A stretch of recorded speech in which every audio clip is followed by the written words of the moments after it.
Chapter 6 of Bruce Bueno de Mesquita's The Predictioneer's Game, Engineering the Future.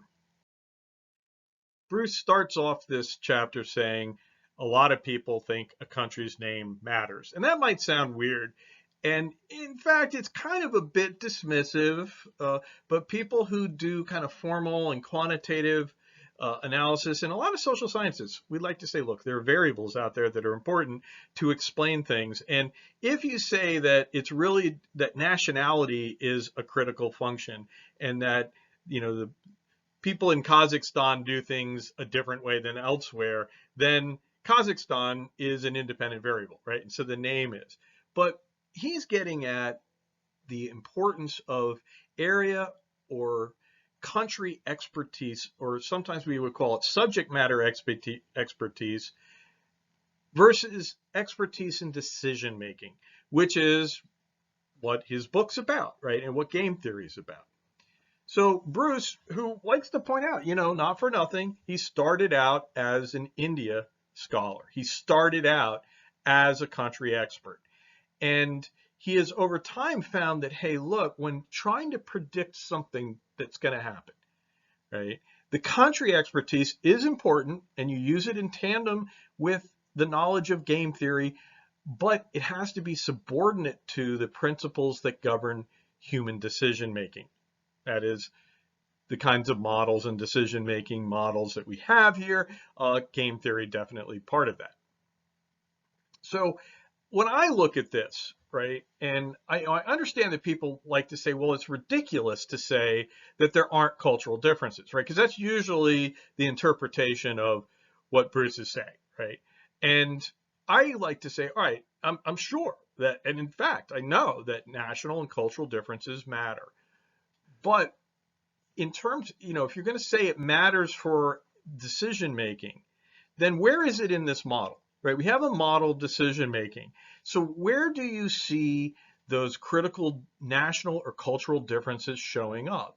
And I think most of the time it is in the inputs, right? But I'm like, is it in the inputs? Are you saying that people either are not rational in the same way around the world, and we have to go into talking about our definition of rationality that we, that people seek to gain outcomes. They pick strategies in terms of the outcomes they produce, and they have preferences over these things. So that purposiveness, remembering that's a very loose definition.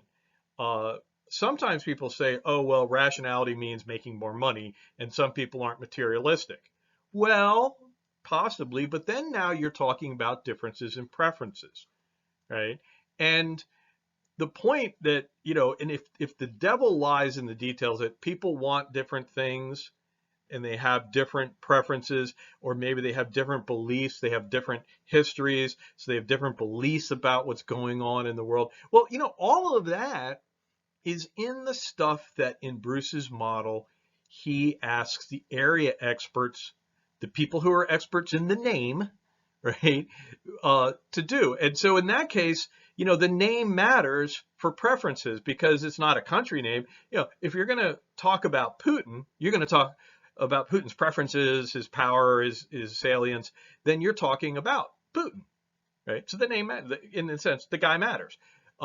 And so I would say that to the extent that the inputs show up in the preferences, or more importantly, the inputs, the things that the experts are asked to estimate, then this model works. You have no problem with this.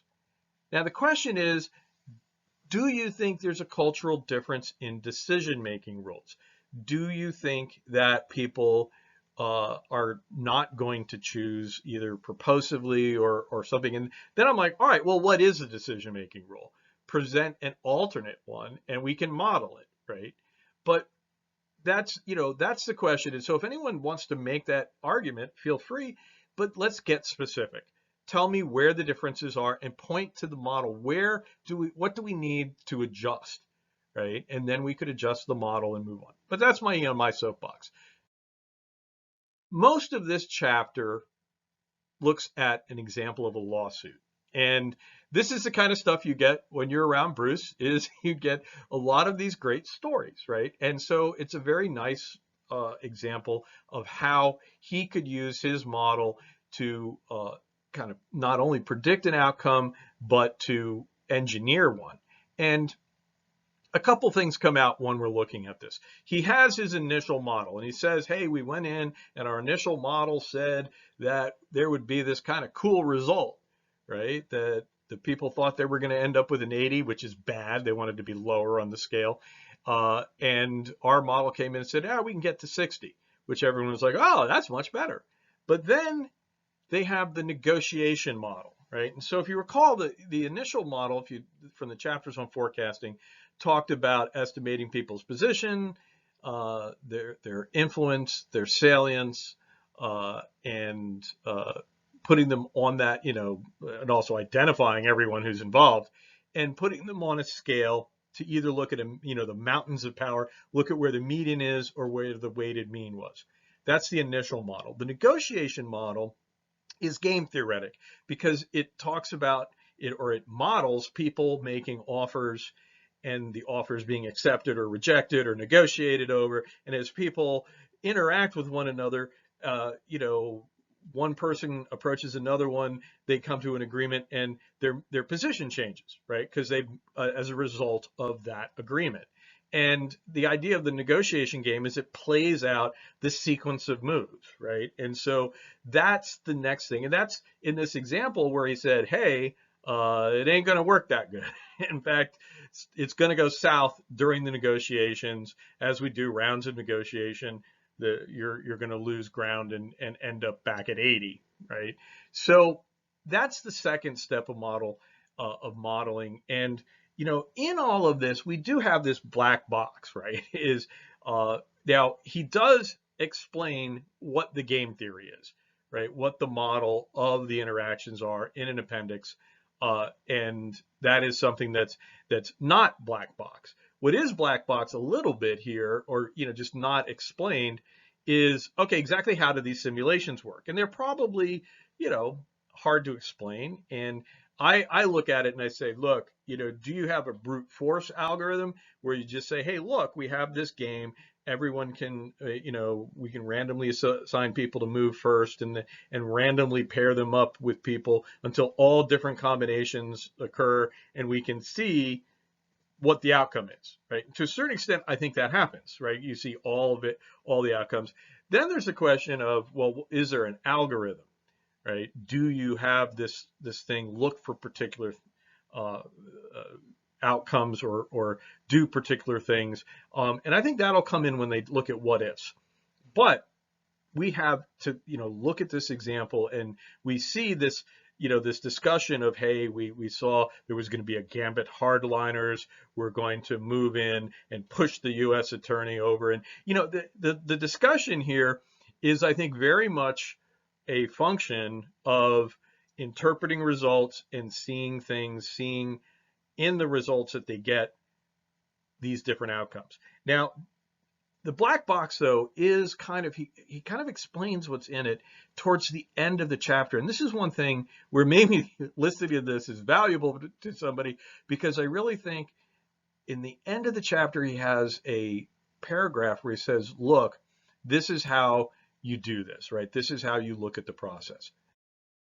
Now, I think that Bruce provides us a peek into the black box in one of the last paragraphs of the chapter, where he talks about the engineering process. And what is the engineering process that, in general, right? He's giving you this really in-depth example. What's the general process? He says, look, you run this model, right? He's got the model, and he says, you run the model and you look at round by round results, right? And this is the normal prediction part, right? When we go, and the engineering is, well, how do we go past just predicting, okay, this is what we think will happen? Well, he says, what you do is it's a process of you have the results from the model, and then you look at those results, and you've looked at it round by round, and you identify who is responsible for shifts in position. You say, all right, where do we see moves, right? Especially if you don't get, the model predicts what you want, that's great. But if you want to see if you can get a different position, you say, okay, where are we seeing shifts in position that are notable? And this is kind of like I can't help but think of the in Hamilton, the song about being in the room when Hamilton negotiates the movement of the capital, right? And that idea of what happened. And the point is, there's a huge shift in position. They go in a room and they come out, and there's a huge shift in position. Now, the model here talks, models as if it knew what was going on in the room, but we don't really. The point, though, is we can predict that put these two in a room, we're going to have a capital in a swamp in Virginia, right? So this is what you do. You say, where are the shifts happening? And then you determine how to counter shifts that are contrary to the represented interest, whatever that is. If you have a client, that's your client. If you're saying, okay, what's the U.S. position? Or maybe you have some desired outcome, like, I don't know, nuclear disarmament or peace, or, there could be some, from a research point of view, you're positing a desired outcome. The point is, you say, where are the shifts that are contrary to these interests? And we got to then figure out how to counter them. I am adding this in. You might also look and say, where are shifts that are beneficial, and you might want to protect or facilitate them, but that's me adding it in. The key thing, though, is in this example, right? Here, how does this work in this example, right? And he's kind of putting this in, and we can go back through the example and say, okay, well, and of course, when you look at it in retrospect, yeah, this is exactly what the story is.